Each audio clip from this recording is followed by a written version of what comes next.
Welcome, everyone. It's nice to see such a full house today. My name is Jake Sherman. I'm the director of the Brian Urquhart Center for Peace Operations here at IPI. This year is one with many big milestones for Somalia's efforts to overcome nearly 3 decades of armed conflict, not the least of which is holding the country's first direct elections since 1969. Gradual progress has been made in other priority areas as well, from debt relief to security sector reform. Nonetheless, much remains to be done. Somalia faces significant security, political, humanitarian, and development challenges. Al-Shabaab poses a credible security threat in large areas of the country, including in Mogadishu. The impasse between the federal government and the federal member states remains a significant obstacle to state building. And the humanitarian situation is extremely serious, with nearly 5.2 million people requiring humanitarian assistance in response to conflict, floods, drought, land degradation, and water scarcity. To discuss the situation in Somalia and upcoming priorities, I'm very pleased to welcome Mr. James Swan, the Special Representative of the Secretary General for Somalia and head of the UN Assistance Mission in Somalia, UNSOM.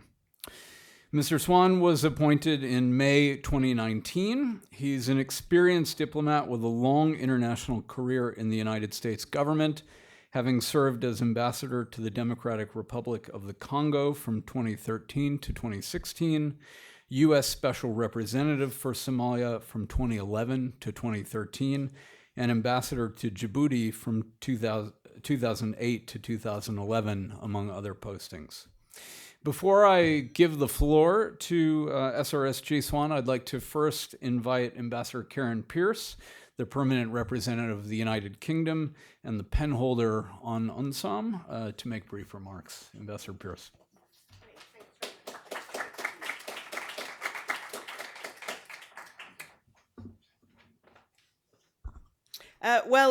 Good afternoon, everybody, and thank you very much to Jake and to IPI for having us here again for these very good and compelling sessions. And thank you, I'm looking at the wrong Warren, not at Warren. Thank you to the SRSG. Warren was quite worried about that then. He thought he was on a plane to Mogadishu. Thank you to the Special Representative for giving up his time to come and join these panel discussions. I have to say, I don't think we can do this sort of thing too much. So thank you again to both you and Jake for this. I think we all know that this is a crucial year for Somalia. As Jake said, the United Kingdom is the penholder on the Security Council, which means we lead the work that the Security Council does on Somalia political and on AMISOM. And from the UK's perspective, Somalia has long been an important priority for us. We held the conference in, I think, 2017 to try and get things back on track. Before that, we'd held one in 2012.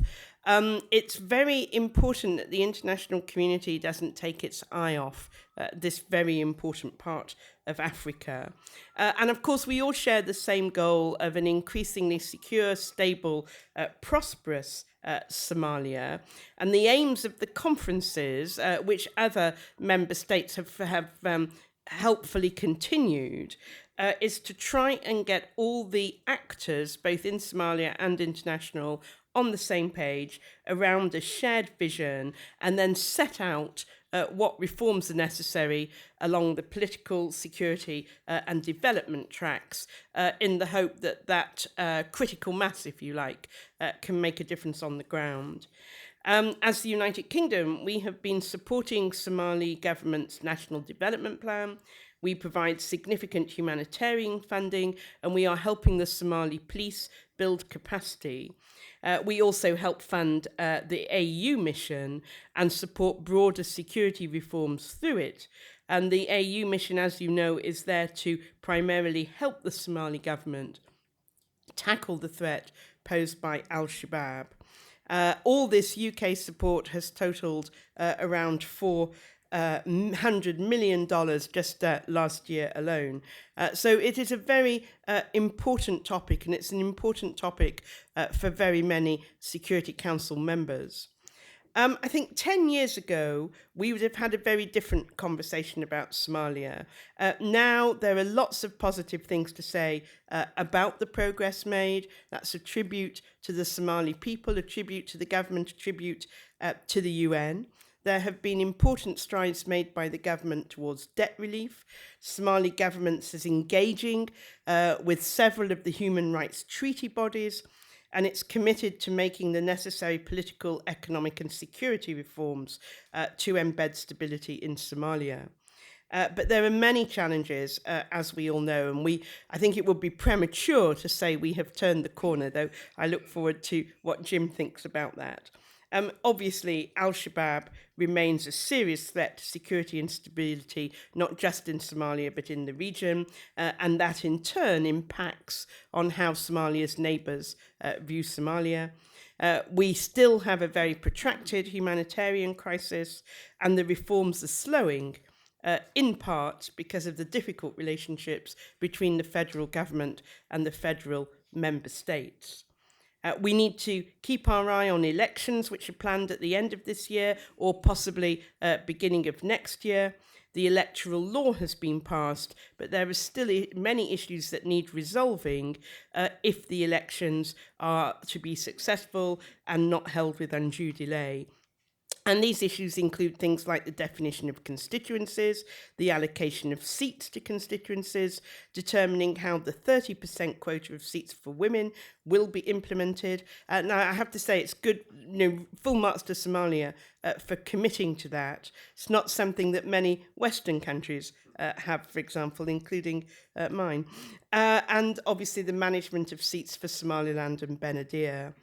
But we would say that the central factor in whether all these things will eventually be a success is the critical ability of the federal government and the federal member states to work together to resolve these questions around power sharing, resource sharing, and a shared commitment and plan to building a strong rather than a weak federal state. And I think that lies at the heart of a lot of the problems we see. And I think it's not an exaggeration to say that at the moment the relationship between the federal government and the federal member states is at an impasse.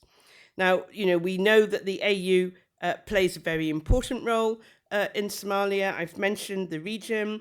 The UN, of course, sits above all that. The UN is absolutely critical to bringing these efforts together and providing advice and support to the Somali government. We all want to support James Swan. You should let us know what you need.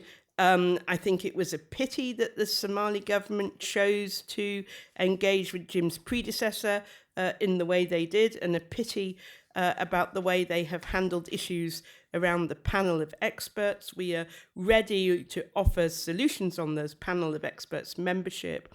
So I really would appeal to the Somali government not to make that something of a trial of strength with the international community. There are many more important things that the government needs to get on with. So I will end there and happily hand over to Jim. Thank you very much. Thank you for your interest in Somalia. And we look forward to working with Jim and others, and Warren, if he ever gets there, to Mogadishu, as we try and make Somalia more prosperous, stable and secure. Thank you.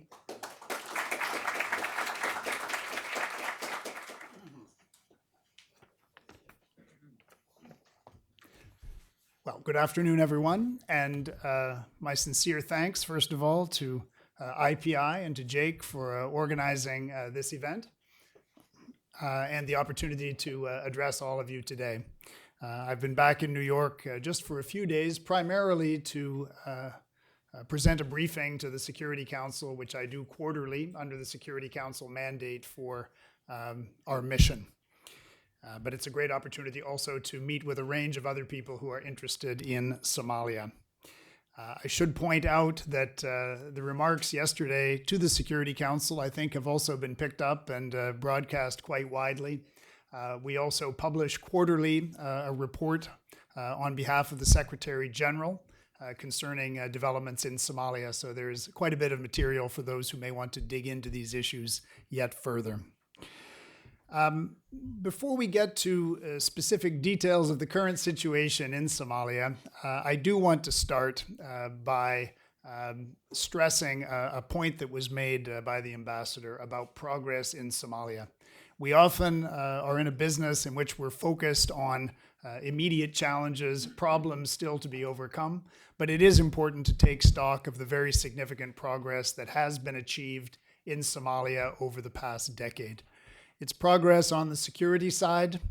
Frankly, a decade ago, a conversation about security in Somalia started with the fact that the transitional federal government of the time occupied only a portion of the capital, Mogadishu.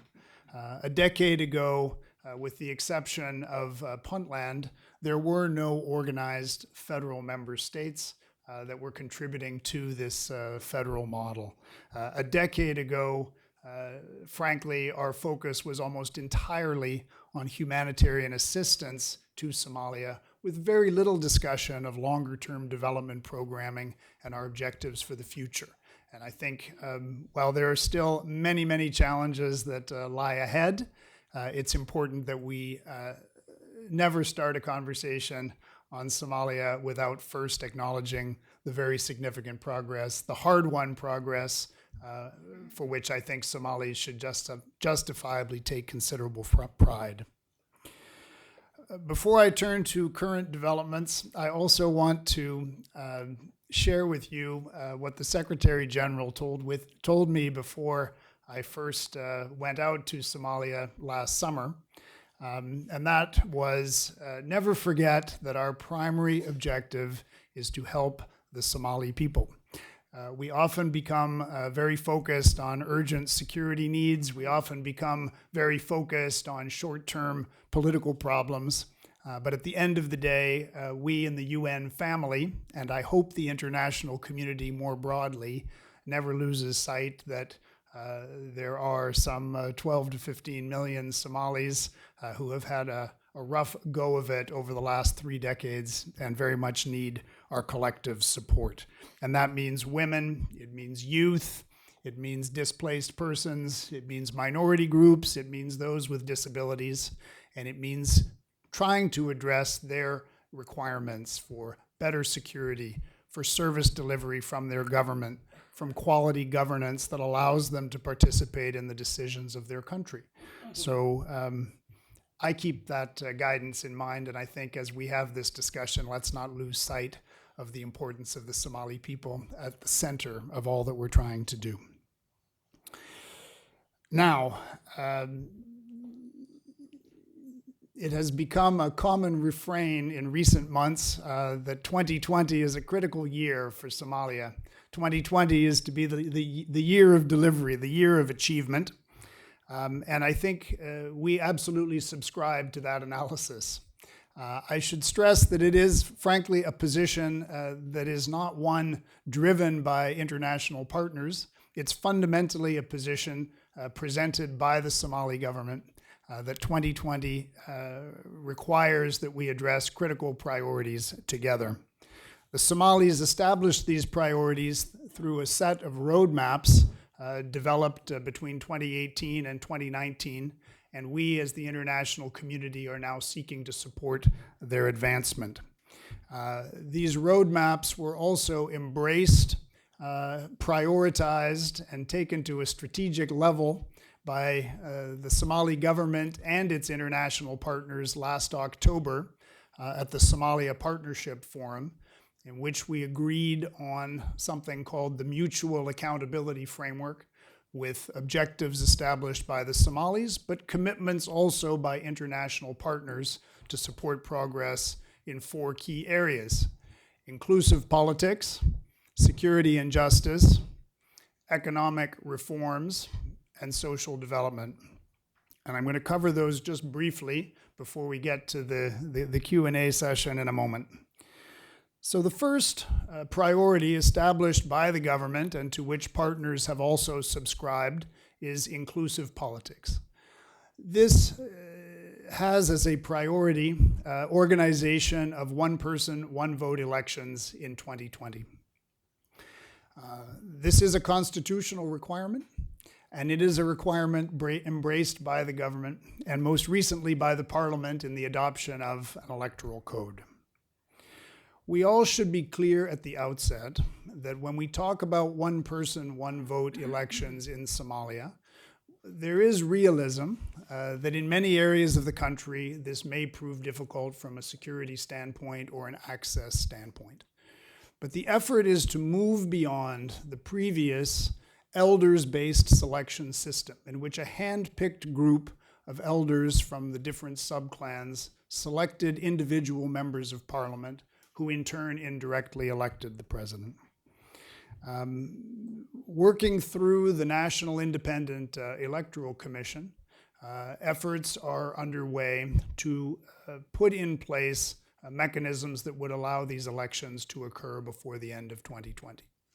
The Electoral Code adopted by Parliament and signed by the President earlier this month effectively represents a hybrid model in which the members of Parliament would continue to be affiliated with their subclan constituencies, but rather than be chosen by a small hand-picked group of elders, would instead be elected through direct voting by Somali citizens.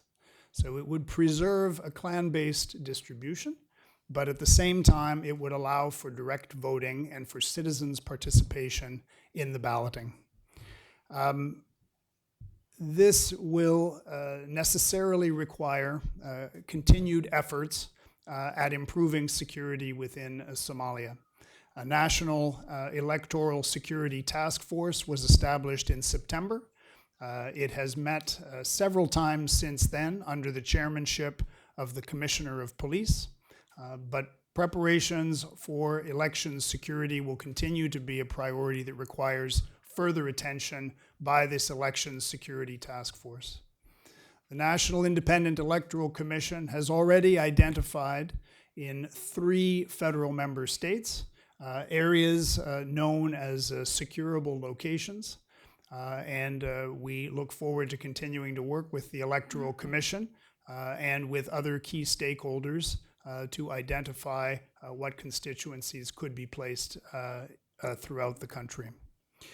Although the Electoral Code has been adopted, and this represents an important milestone that enshrines legally a move to one person, one vote elections, as the ambassador noted, and as Jake noted in his opening remarks, there are many unanswered questions still regarding the electoral process, including exactly where the constituencies will be located, how 30% representation for women can be maintained, how certain constituencies in some areas of the country can be guaranteed representation, notably from those communities in what's known as Somaliland, as well as some in the capital Benadir Regional Administration. So this is going to require continued effort. Our understanding is that the Parliament intends now to establish committees that will work with the Electoral Committee to seek to resolve some of these residual issues that need answers in order for the Electoral Commission to proceed with organization of the elections. But time is running short. It will be important to have details regarding how implementation can proceed. It will be important to work out these security issues, and it will be important for key donor partners to be satisfied with the preparatory elements and therefore in a position to finance these elections. So I think that's the main issue under inclusive politics that was discussed as part of the Mutual Accountability Framework, elections. Secondly, on security, the second topic agreed under the Mutual Accountability Framework, security and justice. Al-Shabaab clearly remains the principal threat from a security standpoint in Somalia. And although great progress was made against Al-Shabaab, particularly during the period 2009 to 2013-14, in moving it out of the major urban areas, Al-Shabaab continues to retain a presence in many rural areas and many small and medium-sized towns across the country. It's also clear that it continues to retain the capability to conduct, in some cases, dramatic and shocking terrorist attacks, including in Mogadishu and in other towns in Somalia, and in some cases outside Somalia, particularly in Kenya. In terms of the government's efforts to address that security threat, we've seen the government make very important progress on institutional reforms in the security sector. In response to an operational readiness assessment in 2017, which demonstrated important gaps in the Somali security services capabilities, the government faced this honestly and squarely and undertook a number of subsequent reforms. These included completing biometric registration for the security services personnel. It included introducing direct payment through the banking system of military and other security services personnel. It has included establishing updated personnel procedures, including maintaining detailed records for members of the security forces. So I think we've seen in this arena significant efforts and progress organized and launched and implemented by the government. Operationally, important efforts were initiated in the middle of 2019, particularly with military operations in Lower Shabelle to the west of Mogadishu, with combined operations involving the Somali National Army, involving AMISOM personnel, supported by some of the key international bilateral security partners, and pushed out approximately 70 kilometers from Mogadishu to capture 4 towns in Lower Shabelle in an effort to create greater security cordon around Mogadishu. Much of this progress was achieved thanks to strong leadership by the central government in Somalia in identifying these priorities, these operational requirements, and using that to drive a combined and consolidated effort to take these towns. Nonetheless, we have seen some slowing of that effort, partly as a consequence of some weather conditions, but partly also due to levels of force generation by the Somali military that have been insufficient to permit the operations to continue. So as we look forward on the security front, we believe it will be very important for that clear strategic focus and direction to be offered by the Somali government in terms of what are the central operational priorities to be attained, and at the same time to see the necessary force generation and clarity to partners in regard to what support requirements are needed. So that was in regard to security and justice. With regard to social development, the government has adopted and disseminated a national development plan that is aligned with the Sustainable Development Goals of the United Nations system and its partners. That national development plan was very carefully coordinated with key donor actors to ensure that it responded to the SDG requirements. That national development plan is also the basis around which donor partners have agreed to align their support going forward. We look forward to that plan being costed out between now and June and being the basis upon which donors align behind those priorities going forward. I should highlight that, of course, Somalia continues to be in dire need of humanitarian assistance and support. We've seen recurring cycles of this between 1990 and today. There have been some 30 humanitarian emergencies, both droughts and floods. And to give an idea of the order of magnitude of the requirements, last year, the humanitarian response plan supported by the donor community exceeded $1 billion for Somalia. And we expect that the requirements will be at an equivalent level in 2020. So the needs remain very substantial, but we are encouraged that the National Development Plan offers a way forward that seeks to build on a humanitarian development and peace-building nexus that we hope will be able to address not only urgent humanitarian needs, but also longer-term development and peace-building requirements. Let me turn now to economic reforms. This is an area where, frankly, very significant progress has been achieved. Somalia was approved just in the past 10 days as eligible for reaching decision point under the Heavily Indebted Poor Countries Initiative. This effectively opens the door to a clearance of more than $5 billion in long-standing debts.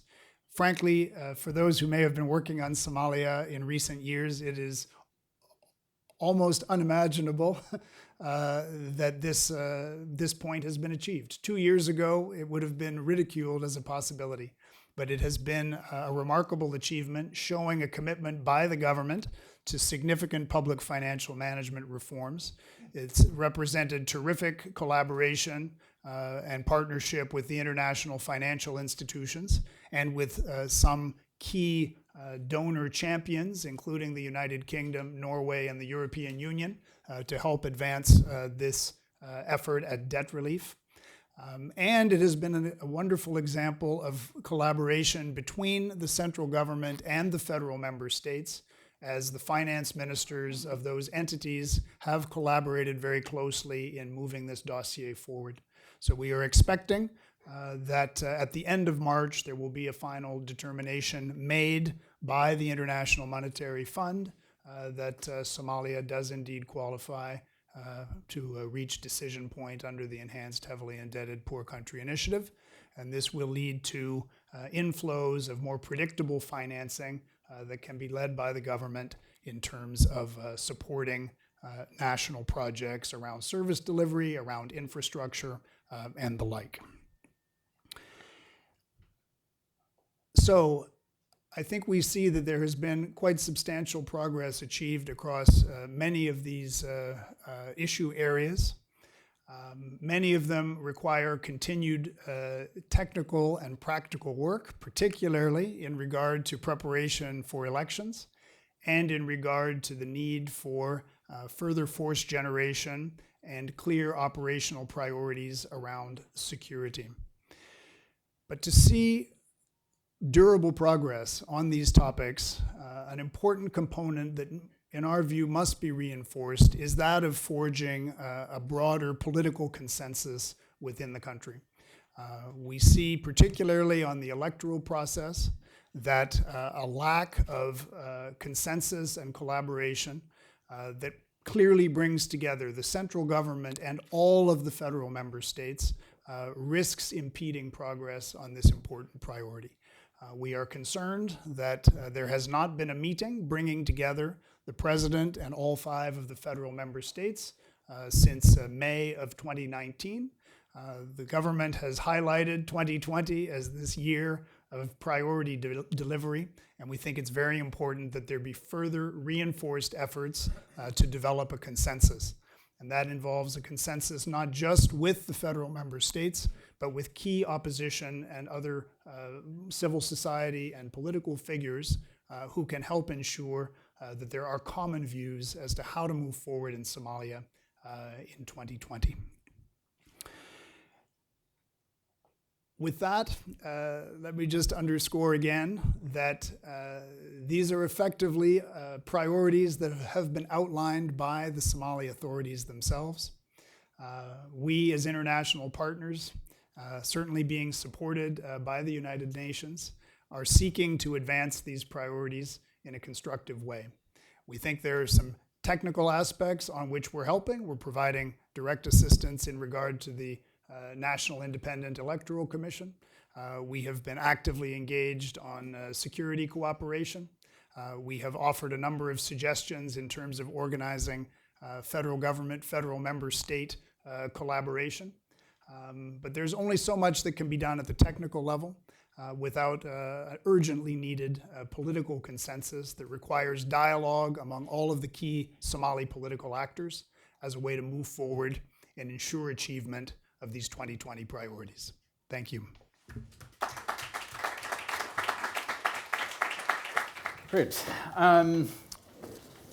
I thought I've got a couple of questions that largely follow the outline of your remarks, and I wanted to start with the elections. I mean, as you said, we've seen past peaceful transitions of power, but mostly along this elder-based system, and this really is the first direct democratic election in over 50 years. And as you and Ambassador Pierce pointed out, there are a number of outstanding issues, some of which you outlined. One that I wanted to ask you if you would expand a bit on is the seeming tension between a system that, as you said, retains a bit of the clan-based representation, this 4.5 system where the four main clans in Somalia will have a significant chunk of representation in parliament, with this idea of 30% representation of women. And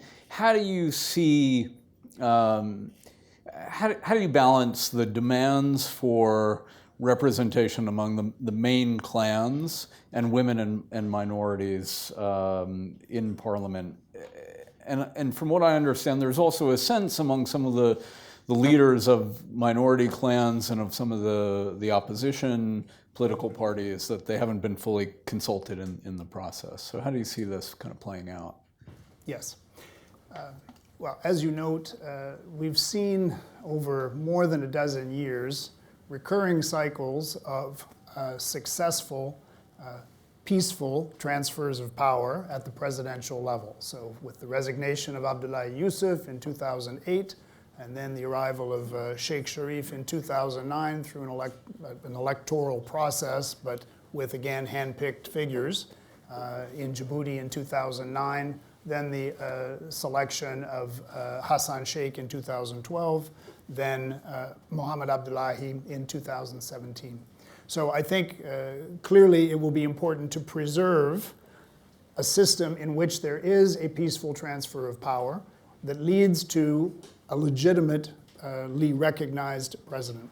Because for all of the critiques in an active and vibrant political ecosystem that is Somalia, for all of the critiques of the presidents during that period of time, they have not been challenged as illegitimate or unable to fulfill their role as president. In terms of the current electoral model, it's important to note that the executive branch introduced, in fact, a proportional representation model, was the initial electoral model that was presented by the executive branch. This was subject to extended discussion and scrutiny within the Somali parliament, including by an ad hoc committee that was established. And it was then Parliament that came back and effectively argued, based on its consultations, that it would be too great a leap to go directly to a nationwide proportional representation system that placed the primary responsibility for candidate selection on political parties. And I think this is essentially the tension that you have highlighted and that Somalis themselves are grappling with. And our understanding is that many Somali political leaders concluded that it would be too great a leap to move simultaneously from a small selection process to direct voting, and to leave behind the predictability and the assurance to the clan communities of the 4.5 system. So where those political leaders have ended up as expressing their views through Parliament has been this hybrid model in which the predictability of 4.5, where at the end of the process, each of the clan communities can be confident that it will continue to retain representation, is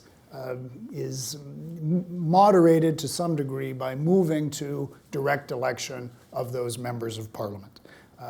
I think it needs to be seen as part of a continuum of progress, and that the end point and the goal remains a full-blown, open democratic competition that moves beyond the subclan distribution. But under these circumstances, the position taken by Parliament has been that it's too soon to make that full move, and this will be another partial move, retaining the clan-based distribution, but shifting at the same time to direct voting for those seats. And given that, I mean, in many ways, Somalia remains a very traditional society, particularly once you get outside of elites in Mogadishu and some of the other big cities. I mean, this issue of women's representation, 30%, as Ambassador Pierce said, is not nothing. It's actually quite a sizable portion of Parliament. How do you see that grafting onto this clan-based sort of legacy? First of all, I think we are quite concerned that the Electoral Code as passed, in fact, does not include the 30% women's representation. This was a commitment by the government in the Mutual Accountability Framework, but ultimately the final version of the bill as currently passed does not include the 30% women. I think more positively, we should note that the current Parliament selected by the elders using the clan-based system does already include 24% women. So it can be done, I think, is the message from this. Even under a very traditional selection model, we've seen significant representation by women. Because the Electoral Code calls for a constituency-based majoritarian electoral system, so a first-past-the-post system in each constituency, in fact, the only way to ensure 30% women representation is to allocate specific seats for which only women could compete. Maybe then to turn to the security situation. I mean, both in your remarks yesterday and your remarks today, you outlined the fact that al-Shabaab remains quite a serious threat, has demonstrated an operational capacity throughout the country, in Mogadishu, elsewhere as well. Now, as I understand it, AMISOM is supposed to draw down by 1,000 troops by the end of this month, so in the next week or so. And there has been a long-standing discussion about the gradual transfer of security responsibility from AMISOM to the Somali National Security Forces. On the other hand, I mean, you outlined a number of positive institutional reforms within the SNF, but we've also seen that the formation of a truly national security force has been kind of slow going. So, I mean, what in your view does a gradual progressive handover of responsibility look like? What do you see as major benchmarks, and are there red lines? Yeah. The essential approach that was outlined in the national security architecture and in the transition plan, identifying steps to transition from an AMISOM lead to a Somali lead on security, are largely still valid in terms of both institutional reforms, along with force generation, and operational actions that effectively counter al-Shabaab in certain key areas and along main supply routes. These are still valid ambitions and bases for seeking to move to a handover to a Somali lead. Our challenge is more that they are substantially behind schedule at this point. And so it will be important to update and reflect on how that transition can move forward and along what timeline, and seek perhaps to put some further definition on what a Somali security lead indeed will look like.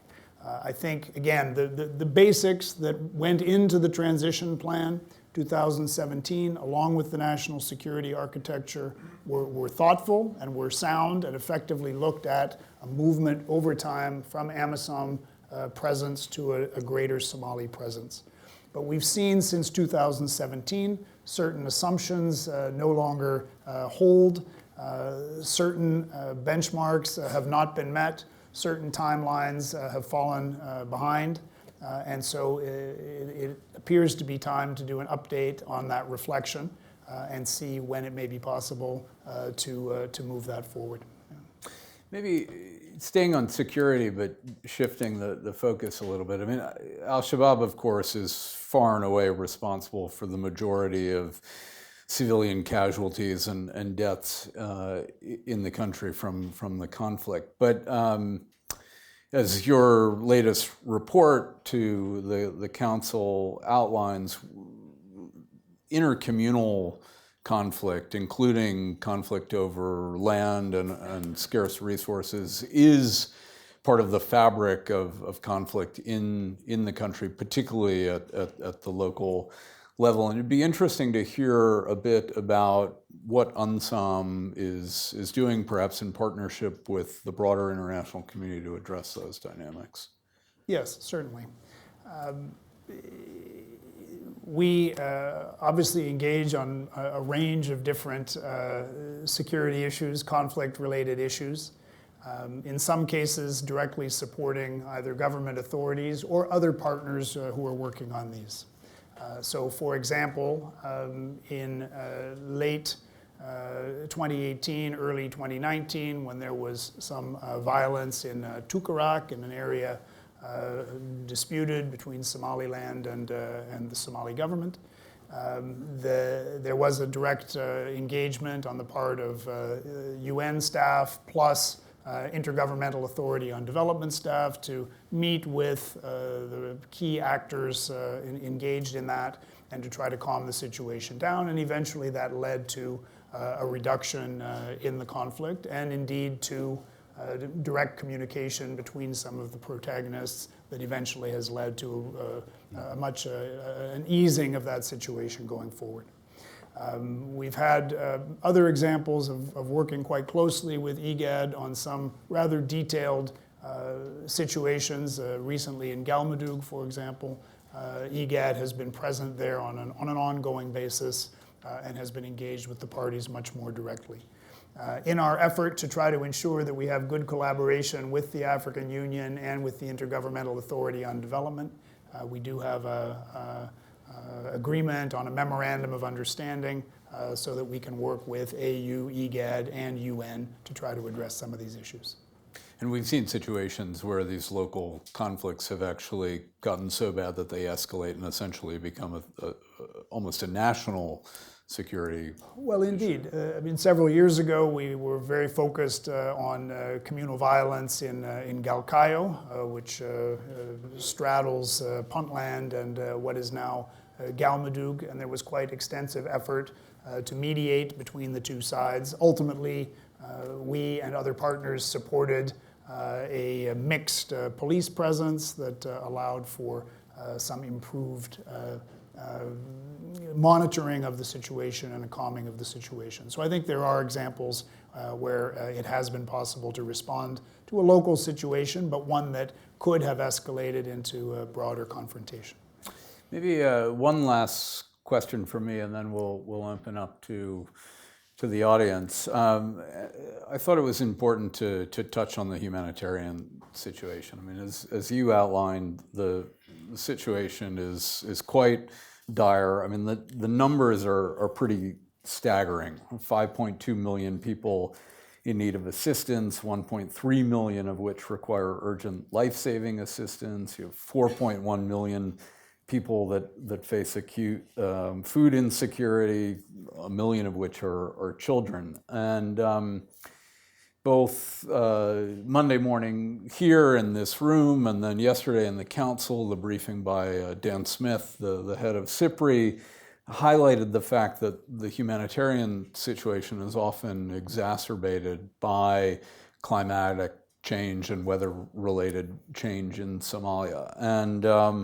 UNSOM is really one of the first missions to have an explicit mandate to look at the effects of climate change on your programming, has been really at the forefront at taking some innovative approaches in how you address these. And I thought it might be interesting to hear a bit about how the mission is factoring climate change into your response across the security, political, humanitarian development space.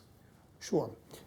Well, clearly climate change is affecting resources and consequently creating circumstances in which there can be increased competition over resources. In some cases, because of the humanitarian impact, it's leading to additional displacement of population, which is also creating situations that could lead to some additional conflict and the like. So I think it clearly is an element that we need to take into consideration in our activities. I would say it is still primarily being examined and considered through a humanitarian lens, which is where you started, but clearly it has implications well beyond the purely humanitarian and also affects security issues and others. In terms of humanitarian response, clearly we have quite a robust and mature capability on this. Frankly, there are 23 UN agencies in Somalia, many of them with a humanitarian mandate, UNICEF, World Food Program, Food and Agriculture Organization, UNHCR, and a number of others. So the capability is in fact quite substantial. And the ability to respond to requirements on the humanitarian side can be mobilized rather rapidly. I think our challenge is that, frankly, these cycles are not only recurring, but appear to be accelerating and deepening. Really, it's going to be difficult to sustain that same level of humanitarian focus year after year after year. So this is why we remain very eager to see efforts to put greater emphasis on this humanitarian development peace-building nexus that says it can't just be about an annual emergency response to this year's humanitarian crisis. It needs to link to a broader development agenda and indeed to a broader security and governance agenda that allows the government and Somali institutions to respond over time to these issues. So that is what we're seeking to do, and I think it is having an effect. I mentioned the Somali National Development Plan, which very much takes that approach and indeed addresses climate change as a component that needs to be taken into consideration in the Somalis' own development planning.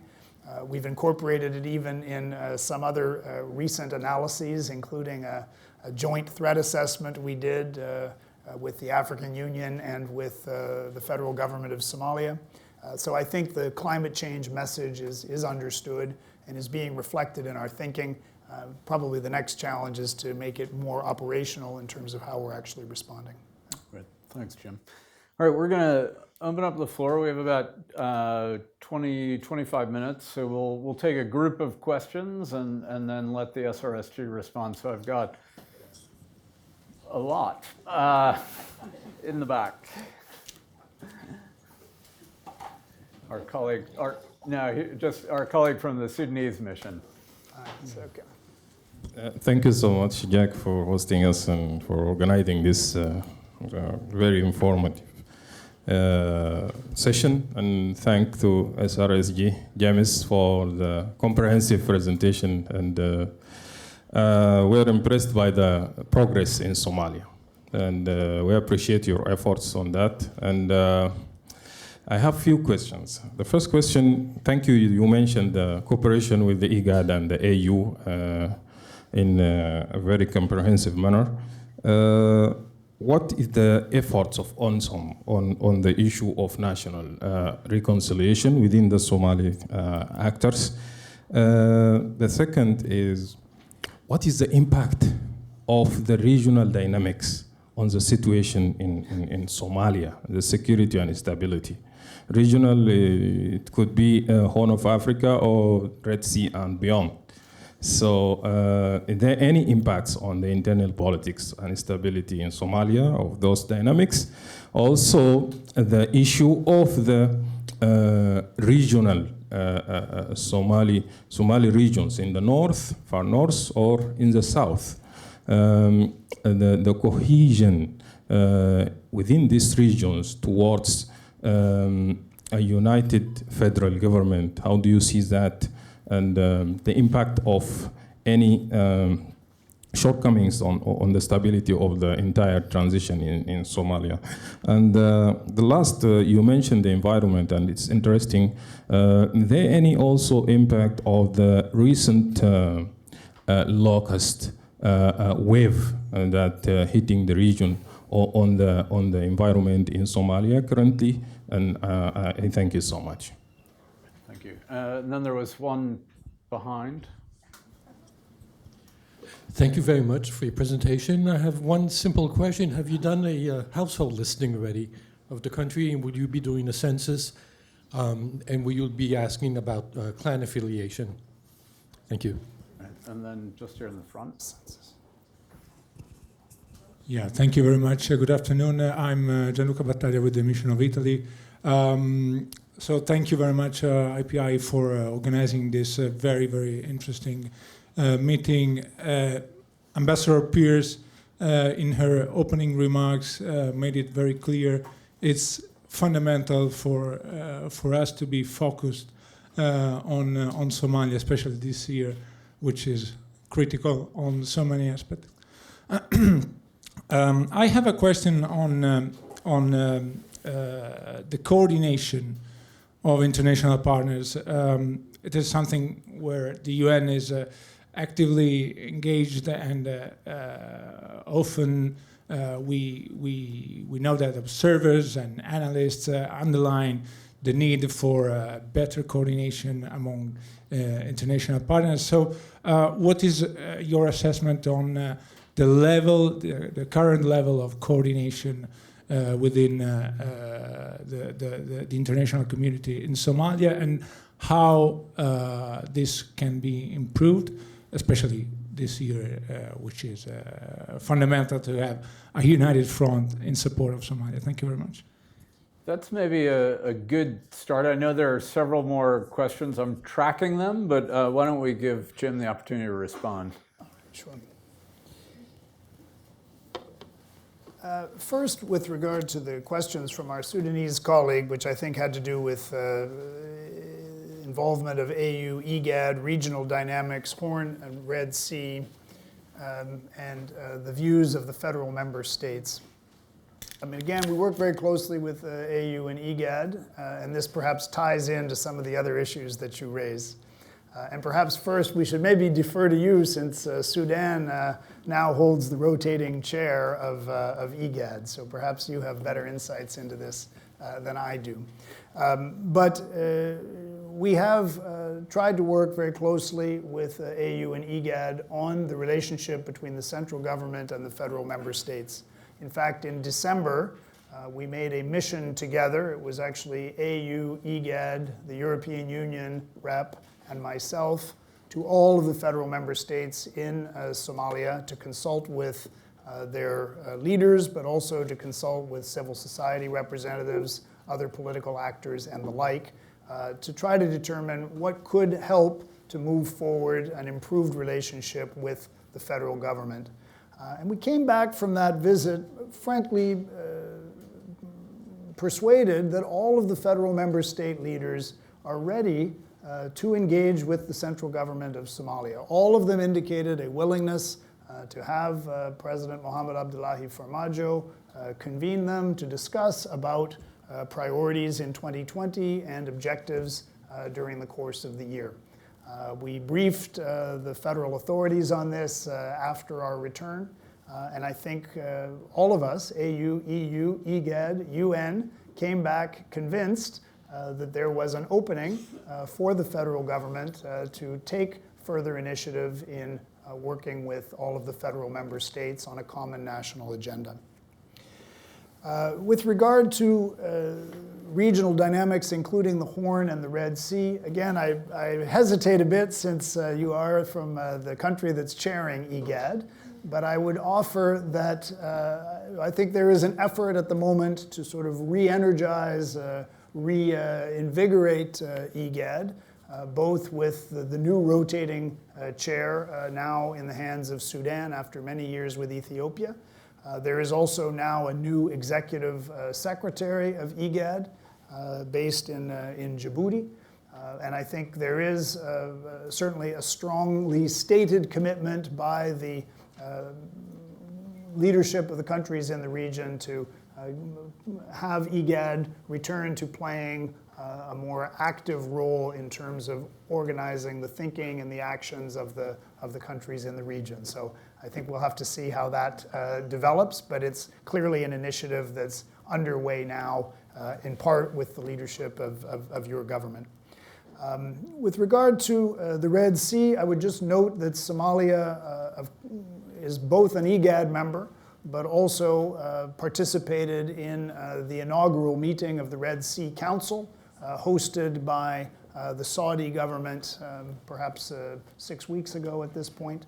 And so I think Somalia appears to want to play something of a bridging role between the Red Sea Council and IGAD. Their foreign minister went to Riyadh to subscribe in the early meetings, and clearly Somalia has a role to play in that. You asked about the federal member states. I think I've addressed that largely. On locusts, I would note it is indeed having an impact in Somalia. There's some 200,000 hectares of land that's been affected by locusts already. There is an additional appeal for resources to support response. The response is based on a combination of immediate control of the locusts in the areas where they're present, plus some efforts to support development of improved capacity by Somali authorities to deal with this, and some preventive measures for the future. But it's a concern. But I would note we need to see the locusts in the context of frankly a rather broad and recurring humanitarian emergency that we see in Somalia over a number of years. So locust is a portion of it, but there are still many issues related to displacement, related to other humanitarian needs. I think there was a very specific question, if I understood correctly, about whether there has been a census. No, not recently. And indeed, just to clarify, the plans for voter registration effectively do not require that there be a census. As with many countries, because of the complexities and the costs involved in a full census, this is not intended for this electoral cycle, but rather direct voter registration without a preliminary census is the plan at this point. And there was, anyway, a question around coordination of partners. I think, of course, Somalia is a member of many different organizations. We've already talked about IGAD. We've talked about the Red Sea Council. It's a member of the League of Arab States. It's a member of the Organization for Islamic Cooperation, the United Nations, of course. So it has many, many different actors interested in Somalia. And so coordination continues to require contacting many of those actors. So I personally have traveled to a number of the capitals to make sure that we're listening to what different stakeholders around the world believe with regard to Somalia. We have a number of practical efforts that we undertake. We have regular meetings of the diplomatic corps at least once a month for those in Mogadishu to make sure that we're sharing information and hearing from them as to their objectives.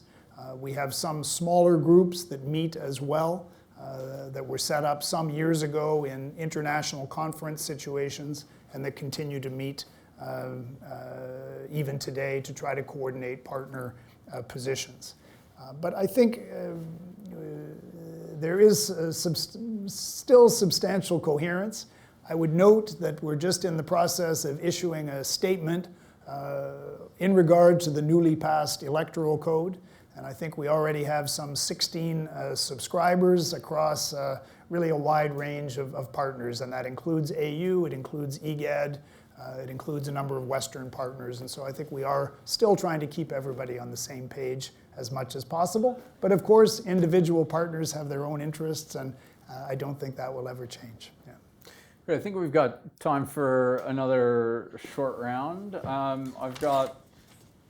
We'll take the four that I see. So in the very back, Gay, one over here. All right, so in the back, on the side, Gay, Warren, Yael. Thank you, Mikiko Sawanishi, Democracy Fund, UN Democracy Fund. Unfortunately, you mentioned the quota, women quota, has not been legalized. But I just want to know how the UN system and others are helping women increase as a candidate and hopefully parliamentarian at the later stage. UN Democracy Fund has been supporting civil society organizations to empower women to increase the candidacy of women for upcoming election. Yeah. And then on the side here. Good afternoon, everyone. Thank you very much for sharing with us your experience and work on Somalia. I'm Nagwan Sulaiman. I'm a researcher at Georgetown University in Washington. And actually, I would like to focus on your point about inclusive politics, and I'm working on the peace process and inclusion and exclusion in this peace process. And you mentioned about the elderly councils, and of course, elderly council, they will look to the elections maybe in a negative way, because as you mentioned, like elderly council, they have their own mechanism to select their people. So my question is, what are the steps that you and your team have been taking to make elders to think about elections in a positive way? And what are the incentives that you provided them to see the elections in positive and not to be like spoilers or spoiling the process when the elections come? Thank you very much. Thanks. Gay. Thank you. Gay Rosenblum Kumar, Peace Direct. Our partner in Somalia, SADO, Social Life and Agriculture Development Organization, does a lot of work on local peace processes and food security, and was headed by the late Issei Abdullahi, who was killed in the hotel bombing in Kismayu last July. On his last trip to the US in May, Issei said two striking things that he thought were indispensable for peace to come to Somalia, and I'd like to ask your views. He said, quote, "Peace will not come to Somalia until Amazon leaves, and we must talk to al-Shabaab." And he was working on a civil society initiative to get the federal government to agree to go into dialogue, which certain quarters didn't want, but he thought was imperative. And you've alluded to work that will be done with new partners in terms of inclusive dialogue. So I would just like to ask your perspective on these views of a local peace builder. Thank you. Great. Warren? Warren Hogue, IPI. You're volunteering to get on the plane and go to Mogadishu, right? Yes. As Ambassador Pierce said not once but twice, I have never been to Mogadishu, but I have been part of lots of conversations here about Somalia. And one of the aspects of those conversations is a commentary about the diaspora. Somalis reputationally are known as being pretty entrepreneurial and having great success when they go to other countries. And that's always uttered with the wish that more of them would return to Somalia. Now that the report is not so bleak as it used to be, are Somalis returning? And Yael, if you could be brief, please. Somewhat similar to my two women colleagues. But in general, would you comment on the state of education and on health and mental health in the country? And sort of a related question, when the decision was for 30% women representation, does it become also part of the education in general and concerns and media coverage in the country? Or is it more arbitrary, just picking two particular seats, as I may have misunderstood you? Jim, back to you. can. Just let me write that down. So, I mean, with regard to the women's representation, this is something that, again, we need to remember, the government made this commitment itself, the executive, in the mutual accountability framework. So we are seeking to encourage and support a commitment that was already taken. We have advocated for it very actively. I personally have met on multiple occasions with the speakers of both the House of the People, the lower house, and the Senate, and with many parliamentarians, including a number of women parliamentarians. I stated it in remarks that I made at the opening of Parliament and in many, many, many other comments that we've made publicly. So I think we're behind it in terms of how it can then be adopted. I think, again, this is a Somali commitment, and I think it's important that we continue to encourage them to meet that commitment. I would stress, and maybe this gets to some of the other questions on women's participation, there has been progression here, and I think what we don't want is to see backsliding in an area where the Somalis actually can take considerable satisfaction, I would argue. It's still insufficient, but in the 2012 elections, I think it was 12% women participation. In 2016, it was 24%, roughly, ultimately in the included in Parliament. And now the objective is to move that yet higher to 30%. I think it's an attainable bar, and we need to continue to push for it. This maybe takes us also to the question on inclusive politics and working with elders on their acceptance of one person, one vote electoral model. I mean, I would come back to this, that fundamentally this isn't the UN arguing for this, although we want to see that happen. It's a Somali commitment. It's in the Somali constitution that they are to move to direct voting and move away from elders-based selection processes. So I think in terms of how they're influenced and how they may be persuaded to accept this, that fundamentally this is a matter for Somali authorities that have supported this as an outcome to pursue that and to work within the elders' communities to move them in that direction. I do think that because this is only a partial move as planned in the current electoral code, and that subclans would retain a seat, would retain their seats under the clan distribution, but not through direct voting, that this may be a way to ease some of the concerns that individual subclans are losing their presence and losing their representation. I think, again, we need to see this as part of a progression. They've steadily increased participation over the last decade, but now we really want to see a leap to direct election, citizens' participation, not a hand-picked group choosing who the MPs will be, but a chance for citizens to vote, even if they can't vote everywhere in the country, that where they can cast their ballot, they can pick their leaders, they can have a say and be consulted. That's what we want to see. That's what the government says it wants to see. So let's try to keep that moving forward. I mean, on the reflections of this representative from SADO on AMISOM and on Al-Shabaab, I mean, long term, everyone agrees AMISOM should leave. I think that's that's clear, right? I mean, the intent is not that this peace mission, an African Union mission, but supported logistically and financially through UN-assessed contributions and by some bilateral partners, especially the European Union. The intent is certainly not on the part of anyone that it should remain forever and ever. So I think there is consensus that AMISOM needs to leave eventually. I think perhaps a more widespread view would be that abrupt departure of AMISOM would cause a significant degradation in security conditions in the country, that the current Somali security capability would not permit assumption of responsibilities that are currently being performed by AMISOM at this time. So I think The long-term objective, which is, I think, broadly shared, that AMISOM, like other peace operations, will need to exit, but that in the meantime, its departure abruptly would likely cause very significant negative security conditions that would hurt the Somali people.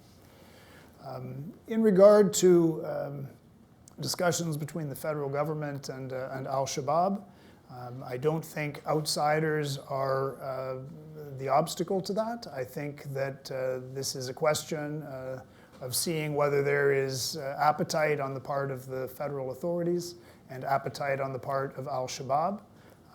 I think to date, neither has indicated great eagerness to talk to the other.